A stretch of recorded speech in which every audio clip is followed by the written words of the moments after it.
Welcome to my channel, The Indian Realist. In this video, we will look at the reasons why the Indian youth are so angry and frustrated while feeling betrayed. Let us try to understand it in the context of the Indian economy and the job market. Join me and watch till the end as I peel back the endless layers of media lies and discover the truth. India's youth are no longer working with rights, dreams, or ambitions. They are slaves to a system that has commodified their labor, monetized their insecurities, and exploited their aspirations. They are drowning in debt, struggling with nepotism, and questioning the fairness of every opportunity. For a generation that was told hard work would lead to success, the reality is a life of constant struggle, where dreams are extinguished and hope is replaced by survival. These young people, once filled with ambition, now find themselves bargaining with dreams they once held dear. They are settling for jobs that pay a pittance, for gigs that offer no security, for roles they're vastly overqualified for. The once fiery dreams are now mere embers, waiting to be extinguished by yet another wave of disappointment. India does not need its youth to work themselves to death or pour their lives into an exploitative system. It needs to build a system that values merit, provides equal opportunities, and ensures dignity for all. Until then, the struggle of India's youth will remain a damning indictment of a nation that has failed its most promising generation. The reality of unemployment for India's middle-class youth isn't just about statistics or government policies. It's about human lives unraveling thread by thread. It's about dreams withering away, replaced by questions that have no answers. How do you keep fighting when every battle seems already lost? How do you wake up each morning and face the world when you feel like it has no place for you? How do you stay hopeful when every ounce of hope feels like a lie which you tell yourself to get through the day? The middle-class youth of India are not asking for handouts. They are not lazy or unwilling to do work. They are hardworking, resilient, and desperate for a chance to prove themselves. They are ready to take on challenges, to face adversity, to grow and contribute. But they need opportunities, real and tangible opportunities that can pull them out of this dark abyss. They need leaders who understand their plight, who don't just talk about development but create an environment where young people can thrive while their potential isn't wasted, where their dreams aren't just tossed aside as collateral damage. The youth of India deserve better. They deserve more than being forgotten in the fine print of economic policies or being reduced to statistics in a report. They deserve a future where they can look back and say, I made it not despite the system, but because it gave them a chance they needed. And until that happens, we owe it to them to tell their stories, to not let their struggles be hidden behind the shiny facade of progress. To make matters worse, entrepreneurs and CEOs have new demands from the workforce. Nothing says building a productive and competitive nation quite like sacrificing your health and sanity so a bunch of millionaires and billionaires can keep their luxury homes and cars. Recent gems of wisdom from esteemed Indian entrepreneurs like Infosys founder Narayan Murthy and Ola founder Bhavish Agarwal call on young Indians to grind away for over 70 hours a week. Because clearly the only thing standing between India and global greatness is young people working weekends until they drop. Let's be real for a moment. This isn't about national pride or making India great. This is about them covering their own massive loans and keeping their investors happy using your hard work and sacrifices. Murthy and Agarwal are offloading their financial stress onto young workers, expecting them to sacrifice their dreams, health, and happiness just so these companies can continue making money for a privileged few. This is what modern India has come to. You bear the weight and they collect the rewards. When they say work harder, they don't mean themselves, they mean you. They've already secured their cozy cushions of wealth. Their future is set, and they want you to hustle harder, to push yourself to breaking point just to keep their business empires afloat. The 70-hour work week they're pushing isn't about giving you opportunities for growth or helping India progress. It's about wringing every bit of energy out of you to make sure they meet their investor targets and avoid defaulting on their massive loans. If they can't force you to overwork, they risk losing their investments, their credibility, and their financial standing. It's about their wealth, not your well-being. And then there's the idea that we are all in this together. Let's call that what it is, a lie. These entrepreneurs love to preach sacrifice, but never their own. While Infosys founders are living with unimaginable wealth, they ask their employees to give up weekends and work until they're exhausted. Ola's cost-cutting measures mean underpaid drivers and now overworked office employees. They are not sharing their dividends with you. You give them your time, your weekends, your well-being, and they give you a pat on the back while they cash in the rewards. Think about it. You sacrifice your weekends, miss out on family moments, and put your health on the line.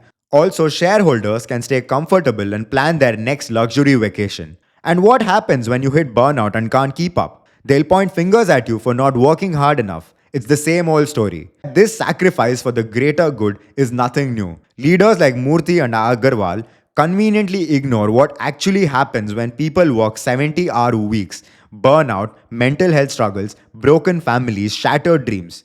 Who benefits? Not you, of course. And they really know how to package this exploitation in pretty and patriotic words. Sacrifice for the nation, they say. Work hard to make India proud. But let's be clear, the only thing you're building is someone else's empire. And when things go wrong, and when targets aren't met, and cuts need to be made, guess who's the first to go? Not the founders who somehow always come out unscathed, it's the very employees they guilt-tripped into working themselves into exhaustion. India doesn't need its young people to work themselves to death for corporate profits disguised as patriotism. What we need is a fair and compassionate work environment where hard work and productivity coexist with well-being, and where people who make companies successful also get a share in the rewards. The idea that 70-hour work weeks are essential is nothing but a myth, one perpetuated by those who have the most to gain and least to lose. If Murthy and Agarwal genuinely want to inspire young Indians, maybe they should start by sharing the rewards of their success. They should invest in creating environments that respect work-life balance, that uplift and value their workers. Until then, their calls for grueling work weeks are just empty words, an attempt to keep their empires going on the backs of an overworked, underpaid, and underappreciated workforce. Some may argue that these companies are publicly listed and that their profits ultimately benefit the public, including retail investors. This argument is at best a half-truth and at worst a deliberate misinterpretation of how the stock market and corporate profit sharing truly work. While it's true that anyone can technically buy shares in these companies, the reality is that the markets are overwhelmingly controlled by institutional investors, private equity firms, and a small group of wealthy families. These entities hold the vast majority of shares and exercise significant influence over decision making and extract most of the wealth generated by these businesses. The average retail investor, by contrast, is a mere spectator in this game. They are sold the dream of participation and growth, but are in reality only providing liquidity to a system designed to benefit the elite. Dividends, stock buybacks, and capital gains disproportionately benefit large shareholders, leaving the so-called public investors with scraps. Institutional investors make exponentially more using their scale, access to insider knowledge, and control over market dynamics to ensure they remain ahead. The scam works because it convinces the public that they too are investors with a chance to grow their wealth. These beliefs keep them engaged and hopeful, distracting them from the inherent inequality in the system. They are pawns, their contributions essential for maintaining the illusion of fairness and accessibility, while the real profits are monopolized by the elite. The system can only continue as long as people believe in the myth that the stock market is a democratic platform for wealth creation. If the public were to recognize that their role is primarily to sustain the liquidity and profits of the elite, the entire structure would collapse. The fear of this realization is precisely why the narrative of shared prosperity is so aggressively propagated. It's why every story of a successful retail investor is amplified, even though it is the exception, not the rule. These stories keep people hoping, working, and investing, feeding a machine that they have no real control over. They are the foot soldiers of the stock market, working hard to make minor gains while those at the top reap massive rewards with minimal effort. The idea that anyone can make it big in the markets is not just misleading, it is a lie that perpetuates inequality. Until we confront this reality, the calls for grueling work weeks and relentless productivity will continue to serve the interests of a select few. The sacrifices of India's youth, whether in the workplace or the stock market, will remain a tool for preserving the wealth and power for those who already have far more than they need. The youth in India are also seeing an increasing number of people argue that the Indian economy is resilient and poised for growth. There seems to be this perception that if overall numbers like GDP growth or foreign investment inflows look good, then on average people must be doing better financially across the board. After all, unemployment rates in India have stabilized in recent months and the country continues to be a favorite for global investors. But this narrative completely overlooks the ongoing financial struggles that millions of Indians face every day. Inflation continues to soar, squeezing household budgets and exposing the cracks in the broader economy. The problem with the rosy narrative about India's economy is that it lacks nuance. Average numbers like GDP growth or corporate profits are misleading. They mask two significant issues. First, these averages are heavily influenced by the wealthiest individuals and corporations doing exceedingly well, even as lower and middle class income groups are bearing the brunt of inflation and economic instability. Second, these averages also suffer from what is known as the Simpsons paradox, where overall numbers seem to improve while the situation worsens for most people. While headline inflation figures have moderated, the prices of basic necessities like vegetables, grains, and edible oils remain persistently high.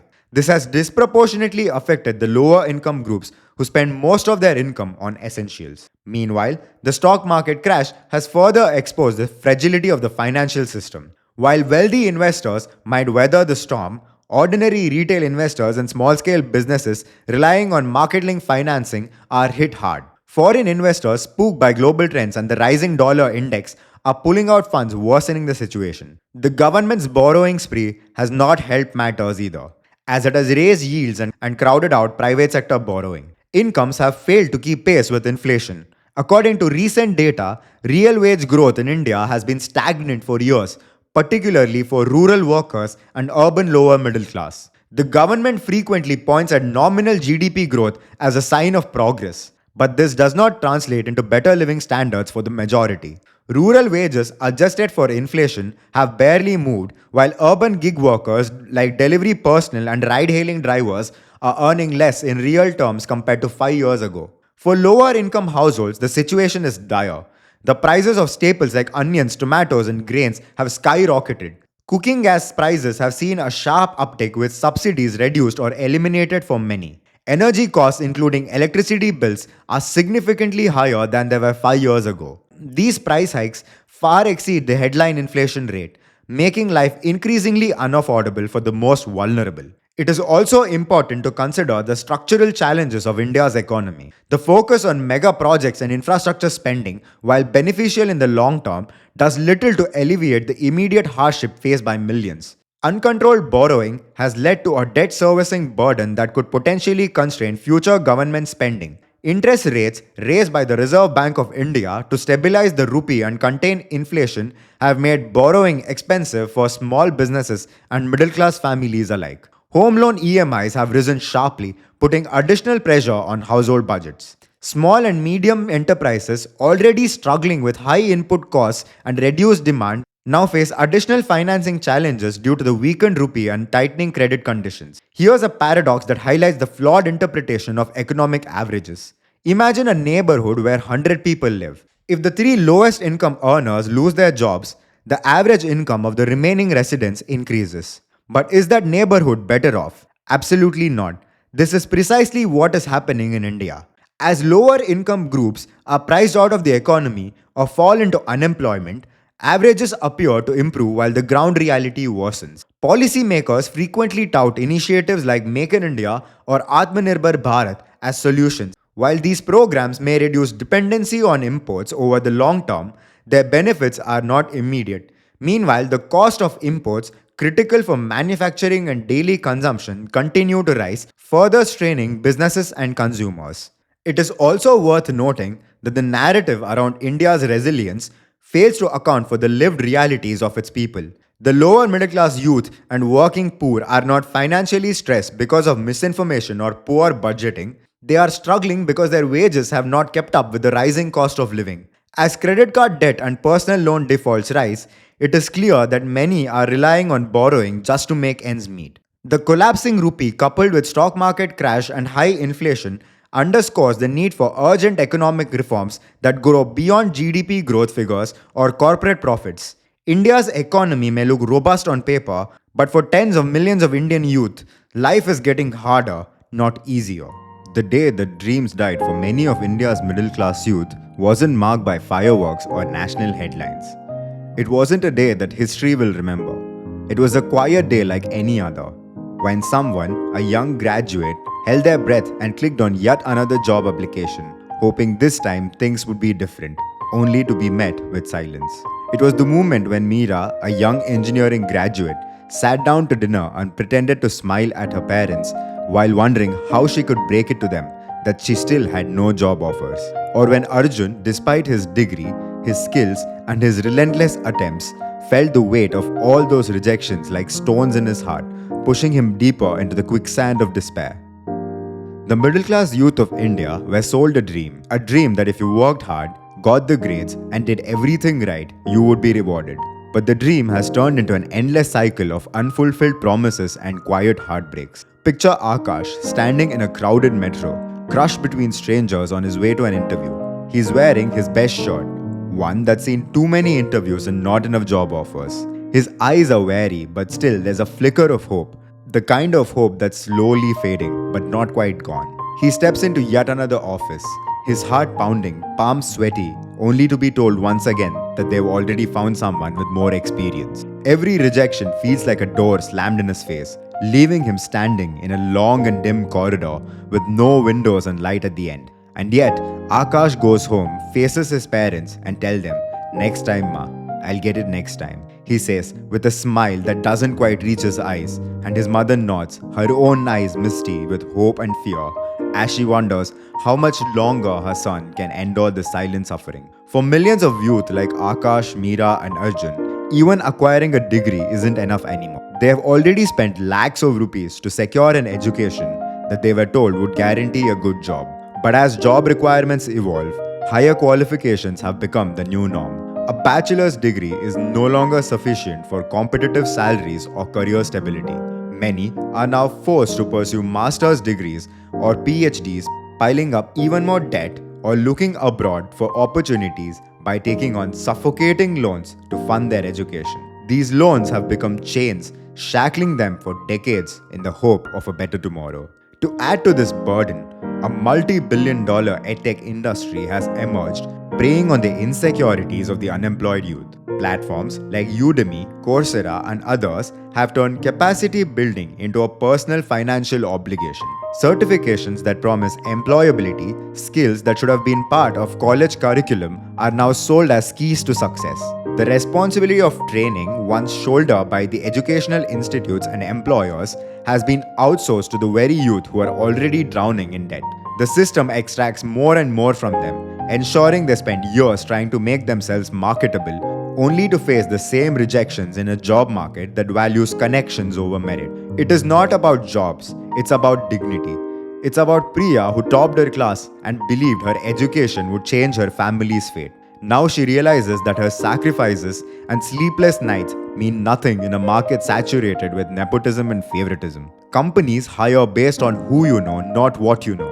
Genuine talent and hard work are overshadowed by networking and privilege. Let me highlight that this focus on networking and connections increases only when true merit dies. Ghost job postings, roles advertised with no intentions of being filled, add to the despair, giving false hope to candidates like Priya who are wasting their time and energy applying for jobs that don't exist. Even government job aspirants are not spared. Those preparing for competitive exams like NEET, NET, or SEC are spending years studying only to find the integrity of these exams itself in question. Scandals involving paper leaks and corruption have shattered their trust, leaving them in limbo.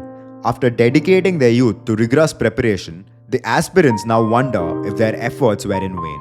The scandal-ridden examination process not only destroys the dreams of these individuals, but also masks the true scale of unemployment in the country.